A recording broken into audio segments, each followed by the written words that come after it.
ایمان کی پختگی سب سے پہلا بنیادی وصف ہے اللہ کے بندوں کا۔ جس دور پرفتن میں اور آپ وقت گزار رہے ہیں، یہاں لوگوں کے عقیدے ڈاواں ڈول ہیں، نظریات میں بڑا بگاڑ ہے، لوگ فکری تضاد کا شکار ہیں۔ دنیا کے اندر کمزور وہ شخص نہیں ہوتا جس کا جسم کمزور ہو یا جو مالی طور پر محض کمزور ہو یا اس کے پاس افراد کی قلت ہو، بلکہ سب سے زیادہ وہ لوگ کمزور ہوتے ہیں جو نظریاتی طور پر کمزور ہوتے ہیں۔ جتنا کوئی آدمی فکری طور پر بے یقین ہوتا ہے تو بندہ کمزور ہو جاتا ہے جب وہ بے یقین سی زندگی گزارتا ہے، آہستہ آہستہ فکری تضاد کا شکار ہو جاتا ہے۔ جو مومن ہوتا ہے وہ طاقتور ہوتا ہے، اس کا یقین بڑا پکا ہوتا ہے، اپنے رب کریم پر بھروسہ بڑا پختہ ہوتا ہے۔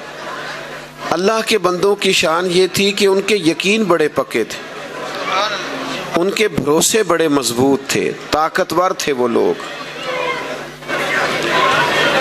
ہم نے یہ دیکھا ہے کہ وہ اسلام کے بتائے ہوئے نظریات پر اتنے مضبوط تھے کہ کوئی چیز انہیں ہلا بھی نہیں سکتی تھی۔ اس کا فائدہ یہ ہوتا تھا کہ وہ جنگلوں میں نکل گئے، وہ لوگ ان بستیوں میں چلے گئے جہاں کوئی ان کا جاننے والا نہیں تھا، وہاں جا کے انہوں نے تبلیغ کی۔ ایسے علاقوں میں جا کے بیٹھ گئے جہاں بظاہر ان کے پاس کوئی اپنی فوج نہیں تھی، لیکن یقین کی دولت اتنی مضبوط تھی، اتنی طاقتور تھی کہ وہ جہاں بیٹھے اللہ تعالیٰ نے ان کی مدد کے لیے اپنی رحمتوں کا نزول فرما دیا۔ تو جب آپ اپنے کریم رب پر بھروسہ مضبوط کرتے ہیں تو پھر اللہ تعالیٰ مدد فرماتا ہے، پھر کرم ہو جاتا ہے۔ ویسے یقین جب پختہ ہوتا ہے نا، طاقتور ہوتا ہے، پھر بڑے کام ہو جاتے ہیں۔ نبی کریم صلی اللہ تعالیٰ علیہ وسلم نے فرمایا، تم اللہ تعالیٰ پہ بھروسہ رکھ کے گھر سے نکل جانا، رب تمہیں اسی طرح رزق عطا کرے گا جس طرح پرندوں کو عطا کرتا ہے۔ پرندے کو پتہ تو نہیں نہ ہوتا میری فیکٹری کون سی ہے اور میرا دفتر کون سا ہے اور میں نے کاروبار کہاں کرنا، نکلتا بہرحال وہ ہے، نکلنا شرط ہے۔ فرمایا تم اپنے کریم پر بھروسہ کر کے نکل جانا، جیسے وہ پرندوں کو پیٹ بھر کے روزی دیتا تمہیں بھی دے گا، لیکن بھروسہ اللہ تعالیٰ کی ذات پر کریں۔ ہم پہلے تو بھروسے کمزور، اور پھر اگر کبھی بھروسے کرتے ہیں تو دنیا داروں پہ کر لیتے ہیں، مالداروں پہ کر لیتے ہیں، صاحب اقتدار لوگوں پہ کر لیتے ہیں۔ وہ بیچارے کمزور ہوتے ہیں، کیا دے سکتے ہیں؟ اس کا نتیجہ یہ نکلتا ہے کہ ہماری امیدیں ٹوٹتی ہیں، بدگمان ہوتے ہیں، بدظن ہوتے ہیں، کمزوری پیدا ہوتی ہے۔ تو بھروسہ اس کریم رب سے لگائیں، اس کے پیارے حبیب سے لگائیں جو کسی کا بھروسہ نہیں توڑتے، کسی کے اعتماد میں کمی نہیں لاتے۔ اپنا مضبوط ایمان رکھیں، اور اس مضبوط ایمان میں ایک بات ذہن میں رکھیے گا، اس سے مراد یہ کہ عقیدے پکے ہونے چاہیے۔ بندہ نظریاتی طور پہ پکا ہو، نہ رافضی ہو، نہ خارجی ہو، نہ کچھ اور ہو، سچا سچا عقیدہ اہل سنت و جماعت کا ہو اس کا، پھر وہ بات آگے بنتی ہے۔ مضبوط نظریاتی طور پر پکا آدمی، اور پھر وہ جب ایمان کامل کی دولت کے ساتھ زندگی گزارتا ہے تو پھر کبھی کمزور نہیں پڑتا، پھر اس کے اندر ہمیشہ اللہ تعالیٰ بلندی ہی عطا کرتا ہے، اسے طاقت ہی نصیب ہوتی ہے۔ حضرت مولا علی شیر خدا رضی اللہ تعالیٰ عنہ کا نا یقین بڑا پختہ تھا، بڑا پکا، کہ جو انہوں نے دنیا میں بڑا انقلاب برپا کیا، ہر جنگ میں وہ اول دستے میں رہے، تو فکری توانائی بڑی حاصل تھی، مضبوط بہت زیادہ تھی۔ ایک دفعہ بڑے علیل ہو گئے حضرت شیر خدا، حضرت مولا مرتضیٰ رضی اللہ تعالیٰ عنہ شدید علیل ہو گئے، اتنے علیل ہوئے کہ کھڑے ہوتے تھے تو بظاہر ٹانگوں پہ راشا طاری تھی۔ تو کچھ لوگوں نے آپ کو دیکھ کے بڑی محبت سے والہانہ انداز میں ان کی آنکھوں میں آنسو آ گئے اور عرض کرنے لگے امیر المومنین آپ تو بڑے کمزور ہو گئے ہیں، اس بیماری نے تو آپ کو کمزور کر دیا۔ تو حضرت مولا علی فرمانے لگے تم فکر نہ کرو، مجھے کچھ بھی نہیں ہوگا، اس بیماری میں مجھے کچھ بھی نہیں ہوگا۔ کہا کیوں؟ فرمانے لگے میرے نبی پاک نے فرمایا ہے، ساڈے نبی دی زبان ساڈے واسطے قرآن، جو دن کو کہہ دیا دن ہے تو دن نکل آیا، جو شب کو کہہ دیا شب ہے تو رات ہو کے رہی، اور خدا نے ان کی زبان کو وہ اختیار دیا جو نکلی منہ سے ان کے وہ بات ہو کے رہی۔ اور اعلیٰ حضرت فرماتے ہیں وہ زبان جس کو سب کن کی کنجی کہیں، اس کی نافذ حکومت پہ لاکھوں سلام۔ حضرت مولا مرتضیٰ رضی اللہ تعالیٰ عنہ فرمانے لگے مجھ سے نبی کریم علیہ السلام نے فرمایا کہ اے علی آپ اس وقت دنیا سے جائیں گے جب آپ کی داڑھی خون سے رنگین ہو جائے گی، یعنی آپ کو زخم لگے گا، خنجر لگے گا، تیر لگے گا، تلوار لگے گی، آپ کی داڑھی مبارک خون سے رنگین ہوگی تو آپ دنیا سے جائیں گے۔ تو حضرت علی فرمانے لگے چونکہ حضور نے فرمایا ہے لہٰذا بیماری سے کچھ نہیں ہوگا، مجھے زخم لگے گا پھر میں دنیا سے جاؤں گا۔ تو جب یقین آپ کا مضبوط ہے، جب آپ کا توکل مضبوط ہے، اپنے کریم رب کی ذات پر بھروسہ مضبوط ہے، پھر آپ میدان میں کوئی کارنامہ سر انجام دے لیں گے، پھر آپ کوئی تبلیغ دین بھی کر لیں گے، کوئی خدمت بھی کر لیں گے، کوئی آگے بھی بڑھ جائیں گے۔ لیکن اگر آپ کا عقیدہ ہی ہر وقت کمزور رہتا ہے اور فکری طور پر آپ بڑی آزمائش کا شکار رہتے ہیں تو بات کیسے آگے بڑھے گی؟ تو سب سے پہلی بات یہ ہے کہ مضبوط توکل، اللہ کی ذات پر مضبوط بھروسہ، اپنے کریم رب تعالیٰ کی ذات کے ساتھ اپنا مضبوط تعلق کرے، پھر معاملہ آگے بڑھتا ہے۔ اور دوسرا اولیاء اللہ کی بات قرآن نے یہ کی کہ وَكَانُوا يَتَّقُونَ، وہ پرہیزگار ہوتے ہیں۔ اللہ کے بندے، موبائل والے بھائی میری طرف دیکھیے گا، وہ کیا ہوتے ہیں؟ اللہ کے بندے، نماز پڑھنے والا نمازی ہے، حج کرنے والا حاجی ہے، سخاوت کرنے والا، گناہ سے بچنے والا پرہیزگار ہے۔ متقی کی تعریف یہ ہے، متقی اسے کہتے ہیں جو کوشش کر کے غلطی سے بچے، اللہ کی نافرمانی سے بچے۔ گناہ سے بچنے والے کو متقی کہا جاتا ہے، جو گناہ سے بچے۔ ڈاکٹر کے پاس جب ہم دوائی لینے جاتے ہیں تو ڈاکٹر دو چیزیں تجویز کرتا ہے، ایک علاج بتاتا ہے، نسخہ لکھتا ہے، ایک پرہیز بتاتا ہے۔ مشکل کیا ہوتا ہے؟ سارے بولیے، بس سمجھ لو پرہیز مشکل ہے، یہ پرہیز کر کے بندہ اللہ کا ولی بنتا ہے۔ جھوٹ سے پرہیز، بدی سے پرہیز، بددیانتی سے پرہیز، غیبت سے پرہیز، رزق حرام سے، یہ پرہیز کر کر کے اللہ کا ولی بنتا ہے۔ تو دنیا میں پرہیز نہ کرے تو صحت خراب ہو جاتی ہے، تو بتائیے جو آدمی روحانی معاملات میں پرہیز نہ کرے، پرہیزگار، متقی، اللہ کا بندہ پرہیزگار ہوتا ہے، اس کے پاس تقویٰ ہوتا ہے، لیکن وہ پرہیز ہی نہ کرے۔ بے پردہ عورتیں بھی آ رہی ہیں، اور جناب اللہ معاف فرمائے کہ وہ جو اس کی طبیعت میں آتا کہے جا رہا ہے، جو خرابی ہوتی جا رہی، اور پھر وہ کہے مجھے ولی مانو، تو بھئی آپ اپنے معاملات بھی تو ٹھیک کریں نا، آپ چیزوں میں بھی تو بہتری لائیں، سنت اور شریعت کی پابندی بھی تو کریں، اس چیز کا بھی خیال کریں جس کی دین نے آپ کو خیال کرنے کا حکم ارشاد فرمایا ہے۔ تقویٰ، تقویٰ کیا ہے؟ پرہیزگاری کیا ہے؟ قرآن مجید نے جگہ جگہ تقوی کی بات کی، پرہیزگاری کی بات کی۔ کیا ہوتا ہے تقویٰ؟ حضرت عمر فاروق رضی اللہ تعالیٰ عنہ نے حضرت ابی بن کعب رضی اللہ تعالیٰ عنہ سے پوچھا کہ یہ جگہ جگہ قرآن پاک میں اللہ تقوی کی بات کرتا ہے اور احادیث مبارکہ میں تقوی کے فضائل ہے، تقویٰ کیا ہے؟ تو حضرت ابی بن کعب رضی اللہ تعالیٰ عنہ عرض کرنے لگے حضور پتہ تو آپ کو بھی ہے پر میرے ذمہ لگایا ہے تو میں بتا دیتا ہوں۔ عرض کرنے لگے حضور اگر کسی بندے نے کھلا لباس پہنا،